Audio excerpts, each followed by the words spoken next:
আসসালামু আলাইকুম। আশা করি ভালো আছেন। আজকের এই বিষয়টি অত্যন্ত গুরুত্বপূর্ণ। এই বিষয়টি আইনের সাথে সম্পৃক্ত, মনুষ্যত্বের সাথে সম্পৃক্ত। আমাদের বাংলাদেশে রিসেন্টলি ঘটে যাওয়া আহ, কিছু ভয়ঙ্কর পরিস্থিতির সাথে কানেক্টেড। তাই আজকের আম, এই পরিস্থিতি নিয়ে আপনাদের সঙ্গে আলোচনাটা করাটা জরুরি মনে করি। আজকের আলোচনাটা আমি আইন দিক থেকে বিচার করব, তবে কিছু কথা বলে নেওয়া ভালো। আপনারা যারা স্টুডিওতে কথা বলতে চাইবেন তারা ব্যাক স্টেজ অপেক্ষা করুন, আপনাদেরকে আমি যুক্ত করব। তবে অপেক্ষা করতে হবে, আমি আগে আমার প্রারম্ভিক আলোচনা শেষ করব, তারপরে আপনাদের সাথে আমি কথা বলবো। কথাগুলো বলা এজন্য প্রয়োজন যে আমাদের দেশ অসংখ্য হত্যাকাণ্ড দেখেছে গত প্রায় 2 মাস ধরে, এবং এই হত্যাকাণ্ড এখনো চলমান। একজন আইনের মানুষ বা আইনের পেশাজীবী মানুষ হিসাবে, আইনের গবেষক হিসাবে আমি মনে করি এই বিষয়ে আমার কথা বলা প্রয়োজন। এই বিষয়ে কথা বলার মতো আমার একাডেমিক এবং প্রফেশনাল কোয়ালিফিকেশনস আছে। প্রথমে বলে না ভালো, আমার LLB অনার্স, LLM এবং PhD ডিগ্রি আছে আইনে। ঢাকা বিশ্ববিদ্যালয়, ডাবলিন বিশ্ববিদ্যালয়, Swiss school of business and research সহ বেশ কয়েকটি বিশ্ববিদ্যালয় থেকে আমার ডিগ্রি আছে, এবং আমি সাইবার ক্রাইমেও হার্ভার্ড ইউনিভার্সিটি ট্রেন। একজন আইনজীবী হিসাবে আমি কর্মরত ছিলাম নীল ওয়াইনরিপ অ্যান্ড অ্যাসোসিয়েটস, যেটা আমেরিকার বৃহত্তম মাইগ্রেশন ল ফার্ম। সেখানে আমি কাজ করেছি এবং গোয়েন্দা সংস্থার উপরে, গোয়েন্দার বিভিন্ন আইনে বা গোয়েন্দাদের বিরুদ্ধে MI5, MI6 মূলত, এবং নর্দার্ন আইল্যান্ড পিস এগ্রিমেন্ট ইত্যাদি বিষয়ে আমাকে ট্রেনিং দেওয়া হয়েছে, এবং ট্রেনিং পেয়েছি আমি ইউকের ওয়ান অফ দ্য বিগেস্ট মানবাধিকার ল অফিস, KRW ল থেকে। সাইবার ক্রাইমের উপরে আমার লিখা আছে অনেক। আমি বহু আর্টিকেল লিখেছি, বহু জার্নালে, বহু নিউজ পেপারে, এবং আমি বিশ্ব ভ্রমণ করেছি। এক্সট্রিমিজমের উপরে, অর্থাৎ ধর্মীয় এক্সট্রিমিজমের উপরে আমার অভিজ্ঞতার সাক্ষী আপনারাই। তাই ধর্মীয় উগ্রতা এবং ধর্মভিত্তিক রাজনীতি, ধর্মভিত্তিক বিভিন্ন জঙ্গি গোষ্ঠী, ধর্মের অপব্যবহার ইত্যাদি বিষয়ে আমার অভিজ্ঞতা দীর্ঘ। তাই এ বিষয়ে কথা বলার অধিকার, কোয়ালিফিকেশন আমার আছে বলে আমি মনে করি। তাই প্রথমে এই কথাগুলো পরিষ্কার করা প্রয়োজন, কারণ এই বিষয়ে একমাত্র যারা কোয়ালিফাইড তাদেরই কথা বলা উচিত। আমার রাজনৈতিক অভিজ্ঞতা, আমি ঢাকা বিশ্ববিদ্যালয়ে 90-এর গণঅভ্যুত্থানে সেনাবাহিনীর শাসনের বিরুদ্ধে ঢাকা বিশ্ববিদ্যালয়ের অ্যানেক্স ভবনের একজন ছাত্র নেতা ছিলাম। ঢাকা বিশ্ববিদ্যালয়ের অ্যানেক্স ভবন থেকে এসব পতনের পরে ছাত্ররা যে বিজয় মিছিল বের করেছিল, আমি তার মূল অর্গানাইজার ছিলাম। তাই আমি বহু বছর ধরে রাজনীতির উপরেও কথা বলে আসছি, লিখে আসছি। ব্যক্তিগতভাবে আমি জাতীয়তাবাদ চেতনায় বিশ্বাসী। আমার সবচাইতে প্রাণপ্রিয় নেতারা হচ্ছে মাওলানা ভাসানী, সোহরাওয়ার্দী, শেরে বাংলা, মোহাম্মদ আলী জিন্নাহ এবং জিয়াউর রহমান ও বঙ্গবন্ধু শেখ মুজিবুর রহমান। এনাদের সবারই কম বেশি ত্রুটি আছে, সবারই। তাই আমি কাউকেই আমার নবী বানানোর পর্যায়ে নেব না, এবং কাউকেই আমি বলবো না যে তারা ত্রুটিমুক্ত। তাই কোন রাজনৈতিক দলই আমার কাছে বা মতবাদী আমার কাছে ধর্মতুল্য নয়। আমি শেখ হাসিনাকে খুব অপছন্দ করি অনেকগুলো কারণে।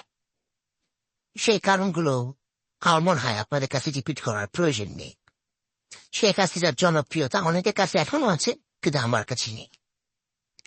তবে যেহেতু আমি প্রতিজ্ঞাবদ্ধ প্রফেশনালি যে আমি একজন আইনজীবী, আমি আমার ক্লায়েন্টের যখন মামলা হাতে নেব তখন আইন যা বলবে আমি তাই করব, এবং আইন তুলে ধরার ক্ষেত্রে আমি নিউট্রাল থাকব।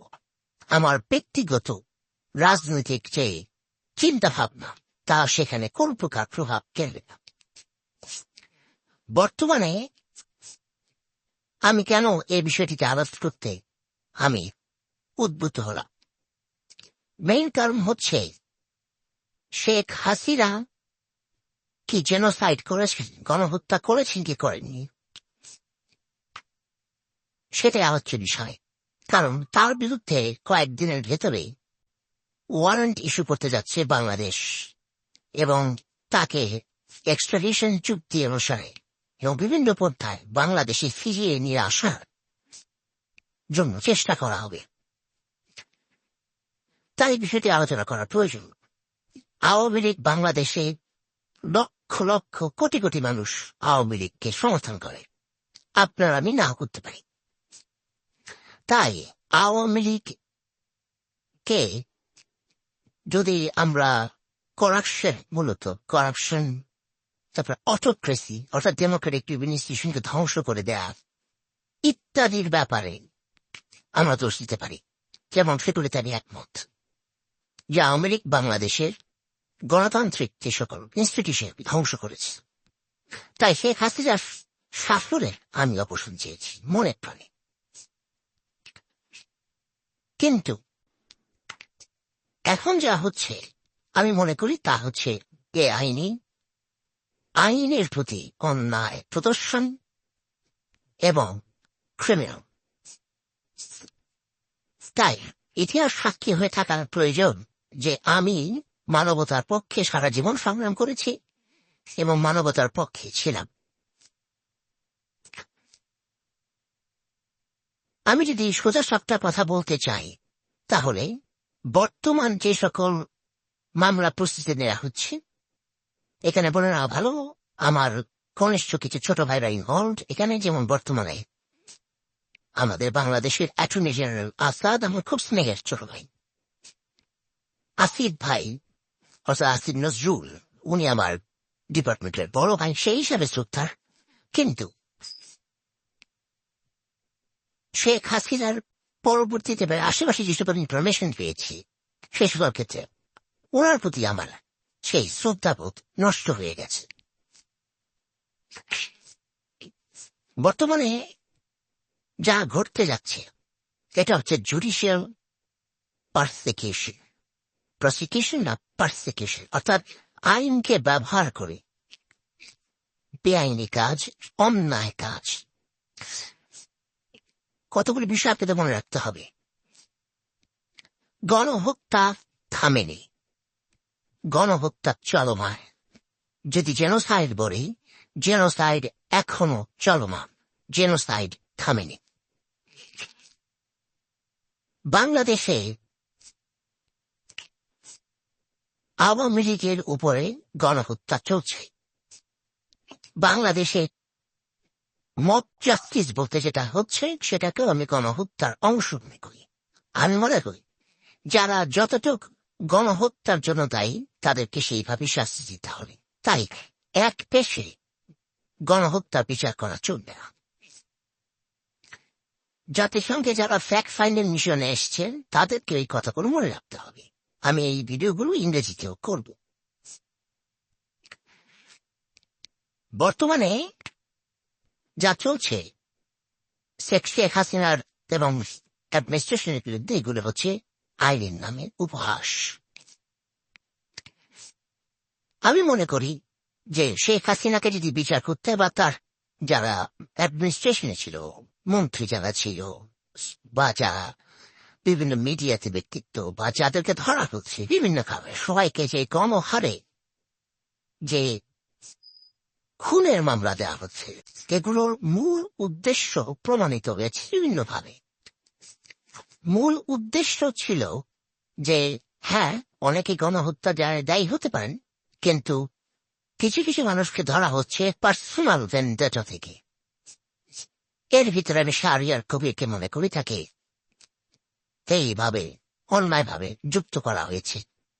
শাহরিয়ার কবির কোনোভাবে অটোক্রেসিকে সমর্থন করেনি তা নয়, কিন্তু শাহরিয়ার কবিরকে, আসাদুজ্জামান নূরকে, আসাদুজ্জামান নূর করাপশন এক কথা, আর উনি ডাইরেক্টলি হত্যাকাণ্ডের জন্য হুকুম দেন, আমি মনে করি উনি তাই হত্যা। আসাদুজ্জামান নূর এবং এরকম অনেক কিছু আছে তাকে সরাসরি আপনি খুন প্রমাণ করতে পারবেন না, খুনি প্রমাণ করতে পারবেন না, আমি ওদের কেসগুলো জানি এবং আমি কোন লয়ারের সাথে এ বিষয়ে ডিবেট করতে রাজি আছি। দ্বিতীয়ত হচ্ছে গণহত্যার জন্য একটা নির্দিষ্ট দিন বেঁধে দেওয়া হয়েছে, এটা দেওয়া ঠিক না। বাংলাদেশে 1971 সালের যুদ্ধের পরে মানুষ যে অনাহারে বলেছে যুদ্ধের কারণে, সেটাও গণহত্যার কন্টিনিউয়েন্স। গণহত্যা সম্পর্কে যাদের ন্যূনতম ধারণা আছে তার এটা বোঝে।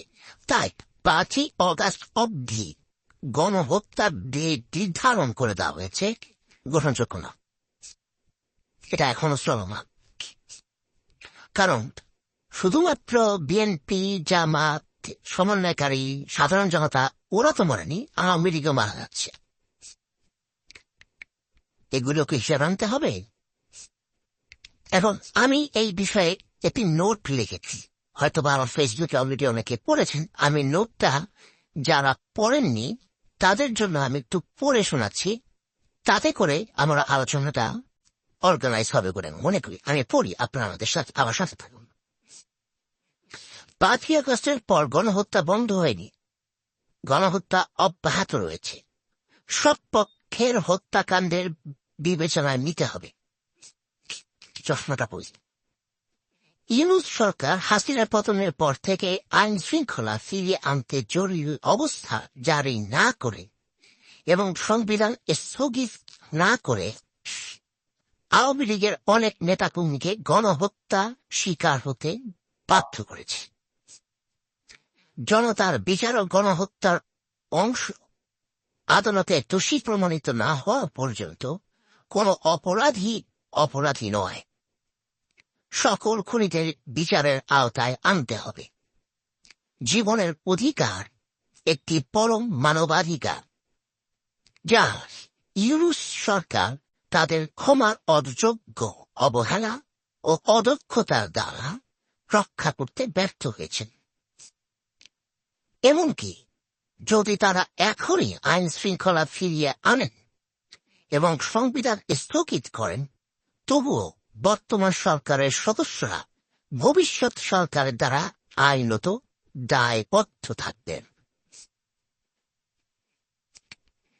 এমনকি যদি একটি সামরিক সরকার ক্ষমতায় আসে, তবে সামরিক সরকারের প্রধানের কাছে এখন পর্যন্ত তাদের ব্যর্থতার কারণে উপদেষ্টাদের সকল সদস্যদেরকে দেশদ্রোহিতার জন্য এবং বিফলতার জন্য ফাঁসিতে ঝোলানোর আইন রয়ে গেছে।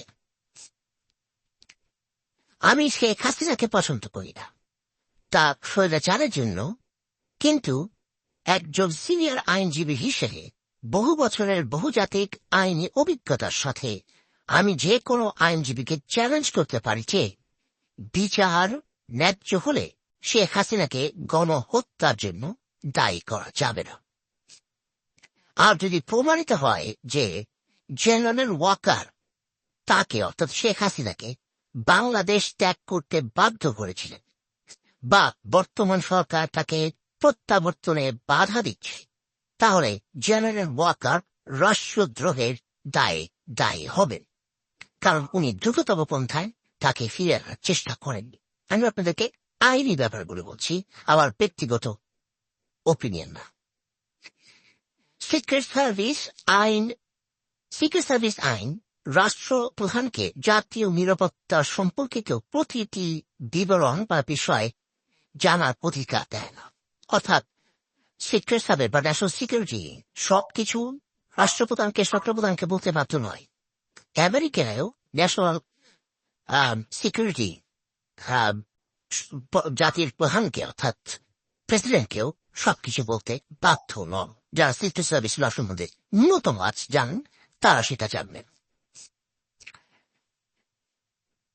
এছাড়াও সাধারণ মানুষ বহু বছর ধরে জাতীয় নিরাপত্তা সংক্রান্ত অনেক তথ্য থেকে বঞ্চিত হতে পারেন। অর্থাৎ ফ্রিডম অফ ইনফরমেশন ন্যাশনাল সিকিউরিটির অনেক কিছু জানতে অধিকার রাখে না। বহু বছর পরে তাই দেখবেন যে এসব গ্যাগিং অর্ডার উঠে যায়, তো বহু বছর পরে সরকার জানায় হ্যাঁ আমরা এটা করেছিলাম, যেগুলি ন্যাশনাল সিকিউরিটি ইন্টারেস্টের জন্য সিক্রেট রাখা প্রয়োজন, টপ সিক্রেট।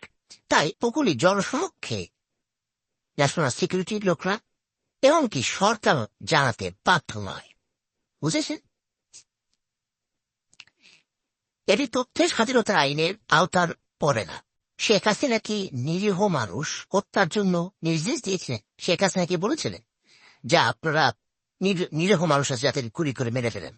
অনেকে বলেছেন যে মুফাসসির একসময় উনি বলেছেন তাদের বাড়ি বন্ধ করে দিই, এগুলো জেনোসাইডের ব্যাপার, কিন্তু উনি কি করেছিলেন? সেটা করেনি। কেউ কি নিরাপরাধ যখন সে একটি ভিড়ের অংশ যা আংশিকভাবে নিষিদ্ধ সন্ত্রাসী গোষ্ঠী দ্বারা অনুপ্রাণিত বা সংগঠিত? সুতরাং যদি একজন নিরাপরাধ ব্যক্তি তার নিরস্ত্র উপস্থিতির মাধ্যমে সন্ত্রাসীদের অগ্রগতি রোধ করতে আইন প্রয়োগকারী সংস্থাদের বাধা দেয়, তবে আইন প্রয়োগকারী কর্তৃপক্ষ তাকে গুলি করতে পারে। ধরুন সন্ত্রাসীরা সরকারের বিরুদ্ধে আসছে বা আইন প্রয়োগকারী সংস্থাদের বিরুদ্ধে আসছে এবং না বুঝে বা বুঝে সেই সন্ত্রাসীদের সঙ্গে ভিড়ে মিলে গিয়ে একটা মব জাস্টিসের মতো তারা সরকারি কর্মকর্তা আইন প্রয়োগকারী সংস্থাদের উপরে আক্রমণ চান, সেটা কি হবে? The mob will become part of the terrorist group. তাই এই ক্ষেত্রে আপনি আপাত নিরস্ত্র মনে হলেও তারা যদি আক্রমণাত্মক ভঙ্গিতে আসে বা সেই গ্রুপে থাকে, তাদেরকে নিবৃত্ত করতে বা আইন প্রয়োগকারী সংস্থা থ্রেট মনে করলে তাদেরকে গুলি চালানো যাবে। আমরা জানি যে আমি আপনাদের সবার আগে আমি বলেছি যে এই আন্দোলনের পেছনে হিজবুত তাহরিরের মতো নিষিদ্ধ সংগঠন জড়িত। আমরা বরাবর আগাগোড়া হিজবুত তাহরির ইনভলভমেন্টের প্রমাণ পেয়েছি এবং হিজবুত তাহরির ওদের নেতারা নিজের মুখে স্বীকার করেছে তা বিবিসির সাক্ষাৎকার থেকে। যেই মুভমেন্টের সাথে সারা বিশ্বে সন্ত্রাসী গোষ্ঠী হিসাবে চিহ্নিত সেই হিজবুত তাহরির এবং তাদের সমর্থক সমমনা দলগুলো ইনভলভড, তাদের সাথে সাধারণ জনগণ যদি বুঝে না বুঝে ইনভলভ হয় এবং তাদের শক্তি বৃদ্ধিতে সহায়তা করে মুভমেন্টে, তাহলে তাদেরকে নিবৃত্ত করার জন্য শক্তি প্রয়োগ করা জায়েজ আছে। আমার তদন্ত থেকে আমি সম্পূর্ণভাবে নিশ্চিত যে আন্তর্জাতিক সন্ত্রাসী গোষ্ঠী হিজবুত তাহরির সমন্বয়কারীদের সাথে বিদ্রোহীদের সাথে সক্রিয়ভাবে জড়িত ছিল। বিবিসি সম্প্রতি এটি নিশ্চিত করেছে যেখানে একজন হিজবুত তাহরির নেতা বিদ্রোহে তাদের জড়িত থাকার বিষয়টি নিশ্চিত করেছে। অভ্যুত্থানে হিজবুত তাহরির সম্পৃক্ততার কথা কি সমন্বয়কারী বা অধ্যাপক আসিফ নজরুল এখন পর্যন্ত অস্বীকার করেছেন? না, করেননি। তথাকথিত আন্তর্জাতিক ট্রাইব্যুনালের নেতৃত্বে আছেন তাজুল ইসলাম, যিনি একজন সুপরিচিত ইসলামিস্ট, যিনি স্বাধীনতায় বিভিন্ন কথায় বোঝা গেছেন স্বাধীনতা বিশ্বাস করেন না এবং জামাতি ঢঙে কথা বলেন। জামাতি নেতাদেরকে উনি আইনত ডিফেন্ড করেছেন এবং তাদেরকে উনি ইনোসেন্ট মনে করেন এখনো। এবং স্বাধীনতার প্রশ্নে উনি বিভিন্নভাবে বঙ্গবন্ধুর প্রশ্ন নিয়ে যান। এই বিচার রাজনৈতিক তাহলে উদ্দেশ্য প্রণোদিত, এটা প্রমাণের অপেক্ষা রাখে না। এবং যারা তাকে অর্থাৎ তাজুল ইসলামকে জেনে শুনে আসিফ নজরুল সহ এবং যারা ইনভলভ তাকে জেনে শুনে এই ক্ষমতায় বসিয়েছে, অর্থাৎ চিফ প্রসিকিউটরের দায়িত্বে, তারা প্রমাণ বহন করে নিজেরাই প্রমাণ করে দিচ্ছে যে তা এক্সট্রিমিস্ট স্বাধীনতা বিরোধী গ্রুপের অংশ। এবং এই বিচারিক প্রক্রিয়া পলিটিক্যালি মোটিভেটেড। আমি আমার সবচেয়ে খারাপ শত্রু হলেও ন্যায্য বিচারের অধিকারে বিশ্বাস করি। হাসিনা ও তার সহযোগীরা ইতিমধ্যে সুষ্ঠু বিচার প্রক্রিয়া থেকে বঞ্চিত হচ্ছে। যখন তারা কোর্টে যাচ্ছেন, বিচারপতি মানে যত খারাপ আপনি মনে করেন, আমিও তাকে খারাপ মনে করি, কিন্তু তাকে আদালতে পেটানো হয়েছে এই বয়সে এবং তাকে গুরুতর আঘাত করেছেন। উনি একজন ব্রিটিশ নাগরিকও বটে। অনেকেই মারধর শিকার হয়েছে, তারা এখন innocent until proven guilty the court. আমরা জনসাধারণ তাদেরকে অন্যায়কারী মনে করছি, এটা আমাদের অধিকার। জার্নালিস্টরা মনে করছে, সবাই মনে করছেন, কিন্তু যতক্ষণ পর্যন্ত আদালত তাদেরকে না বলবে a man is innocent until proven guilty, তো যখন যেই মুহূর্তে তাকে অ্যারেস্ট করেছেন ওনারা আইনের হেফাজতে, আসিফ নজরুল যত কথাই বলুন না কেন, উনি যেমন হাসানুল ইনু, উনি মুক্তিযোদ্ধা, ওনাকে পেটানো হয়েছে। তাহলে আইন প্রয়োগকারী সংস্থা মানুষের আসামিদের হেফাজত নিরাপত্তা দিতে সম্পূর্ণভাবে অপারগ। এই রকম একটি প্রক্রিয়াতে শেখ হাসিনা উপস্থিত হবেন কেন? এবং যারা এনাদেরকে আইনি সহায়তা দিতে চান তারা রিস্ক মনে করেন জীবনের, কারণ অন্যান্য আইনজীবীরা দিন নিয়ে উপস্থিত থাকে এই আসামিদেরকে ধীর করার জন্য। তাহলে কোন আইনজীবী, ধরুন আমি যদি এখন শেখ হাসিনার পক্ষে দাঁড়াই, আমার রাজনৈতিক মতবাদ আপনাদের করছি, আমি জাতীয়তাবাদী হিসেবে বিশ্বাস করি, কিন্তু আমি একজন আইনজীবী হিসাবে শেখ হাসিনাকে ডিফেন্ড করার অধিকার আমার আছে। বাংলাদেশের আদালতগুলোকে পলিটিসাইজ করে ফেলা হয়েছে, বিএনপি গ্রুপ, জামাত গ্রুপ, আওয়ামী লীগ গ্রুপ। তাহলে যেহেতু এখন আওয়ামী লীগ গ্রুপ সিলের বাইরে, আমি যদি শেখ হাসিনাকে একজন বিএনপি মাইন্ডেড মানুষ বা মুজিব প্রেমী, আমি জিয়াকে ভালোবাসি সবচেয়ে বেশি, আমি যদি ডিফেন্ড করতে আগ্রহী হই, তাহলে আমাকে কি পেটানো হবে না? আমি দেখতে পাচ্ছি যে আসিফ মাহমুদ, তাকে তো চ্যাংড়া বয়সের মন্ত্রী বানিয়ে দিয়েছে বা উপদেষ্টা, নাহিদ, এক কথা একই, কিন্তু সার্জিস আলমকে কিভাবে মিলিটারি প্রোটোকল দেওয়া হয়? কোন আইনে? তারা আমাকে কি মিলিটারি প্রোটোকল দেবে? আমি শেখ হাসিনাকে ডিফেন্ড করতে চাচ্ছি, হ্যাঁ আমি একজন সিনিয়র আইনজীবী, আমি বাংলাদেশের অনেক আইনজীবী থেকে কোয়ালিফাইড বেশি, এই বিষয়ে আমি বোধহয় ওয়ান অফ দ্য বেস্ট এই ফিল্ডে, একদম প্রমাণিত, একাডেমিক্যালি প্রফেশনালি আমি সার্টিফিকেট পাওয়া প্রমাণ দিয়ে দিব। আমাকে কি শেখ হাসিনাকে ডিফেন্ড করার জন্য এবং তার যত আওয়ামী লীগের নেতা নেত্রী যারা অ্যারেস্টেড হয়েছে তাদেরকে ডিফেন্ড করার জন্য বাংলাদেশ সরকার কি আমাকে আর্মি প্রোটোকল দেবে? দিলে আমি কালকে আসবো, দিলে আমি আওয়ামী লীগকে ডিফেন্ড করতে আমি আগামীকাল ল্যান্ড করবো বাংলাদেশ, দেবে? তাহলে এই সরকার রাইট টু লিগাল রিপ্রেজেন্টেশনও দেবে না, ফেয়ার ট্রায়াল দেওয়ার কোন ইচ্ছা নেই।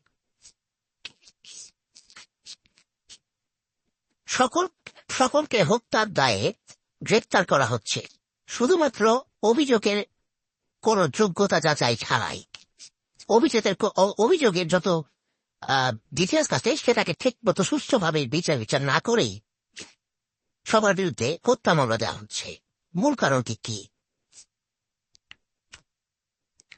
সরকারের একজন কৌশলী এমপি আসাদুজ্জামান নূরের জামিনকে চ্যালেঞ্জ করে বলেন, নূর হয়তো আওয়ামী লীগকে পুনর্গঠিত করতে পারে, কিন্তু আওয়ামী লীগ যখন নিষিদ্ধ সংগঠন নয় তখন জামিন নাকচ করার জন্য এটা কোনো কারণ হতে পারে?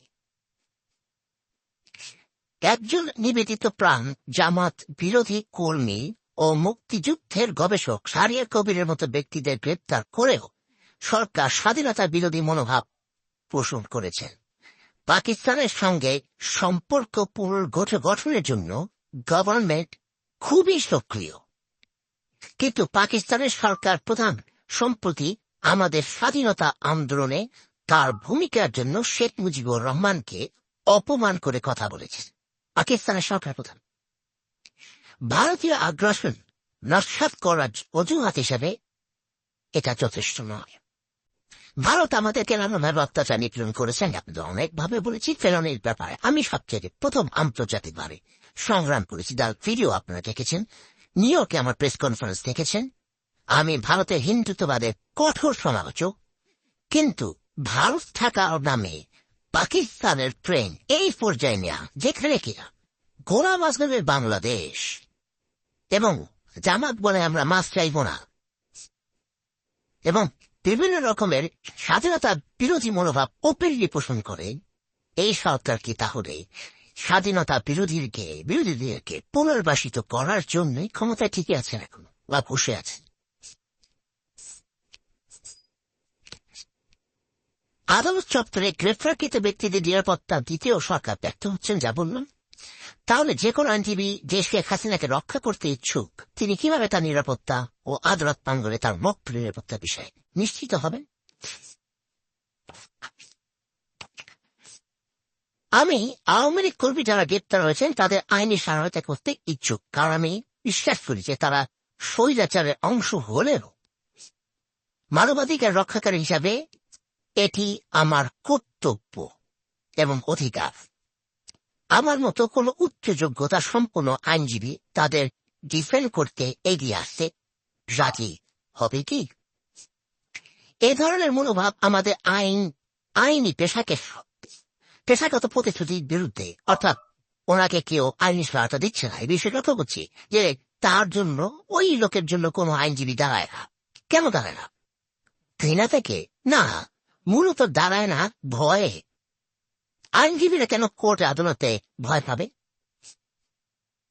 বলেন বলেন?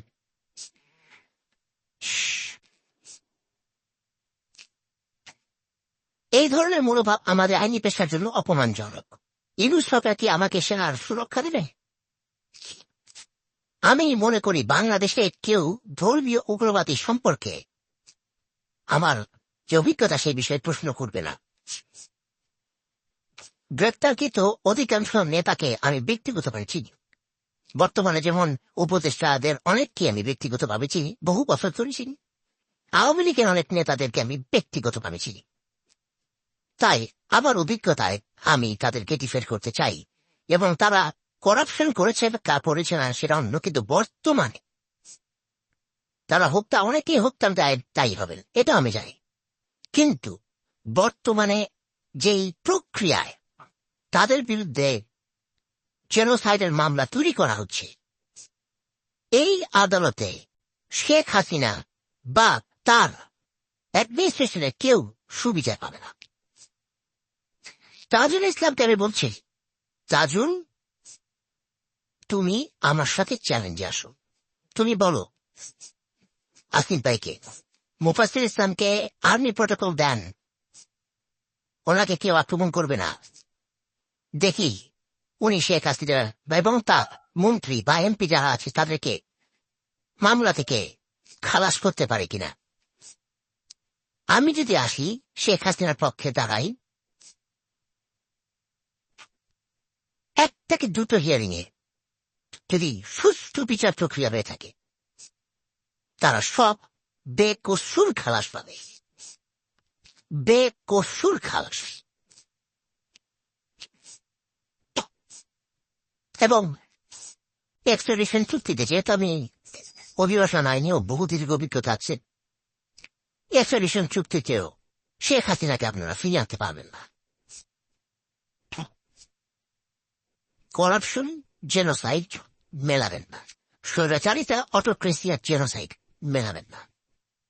এখন সর্বশেষে একটি সংক্ষিপ্ত কথা বলে দিচ্ছি, সেটা হচ্ছে জেনোসাইড কখন হয়, যা পরিকল্পিত গণহত্যা।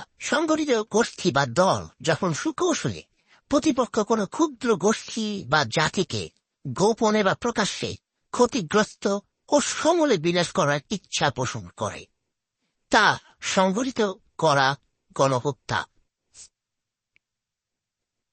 1948 সালে প্রতিষ্ঠিত জাতিসংঘের গণহত্যা কনভেনশন গণহত্যাকে সংজ্ঞায়িত করে এই বলে যে গণহত্যা হল হত্যাকারী সর্বস্বতে প্রতিশ্রুতিবদ্ধ একটি জঘন্য কাজ, যার মূল লক্ষ্য হল সম্পূর্ণ বা আংশিকভাবে জাতিগত বা ধর্মীয় গোষ্ঠী ধ্বংস করা। আরো উল্লেখ করে বলা হয় যে ইচ্ছাকৃতভাবে এমন অবস্থা সৃষ্টি করা যা আংশিকভাবে জনগণের শারীরিক ধ্বংসও ঘটায়। ইতিহাসে গণহত্যার পাতায় নাম লিখেছেন এমন অমানবিক গণহত্যার অনেক উদাহরণ রয়ে গেছে। তাই সরাসরি, শব্দটা মনে রাখবেন, সরাসরি শেখ হাসিনা গণহত্যা এবং তার মধ্যে গণহত্যার জন্য দায়ী আপনারা প্রমাণ করতে পারা। অনেককে পান, কিছু কিছু মানুষকে পারেন, সবাইকে পারবেন না, 90% পারবেন না, এবং 10% যাদেরকে পারবেন তাদের ব্যাপারে আদালতে ফাইট করে চলেন।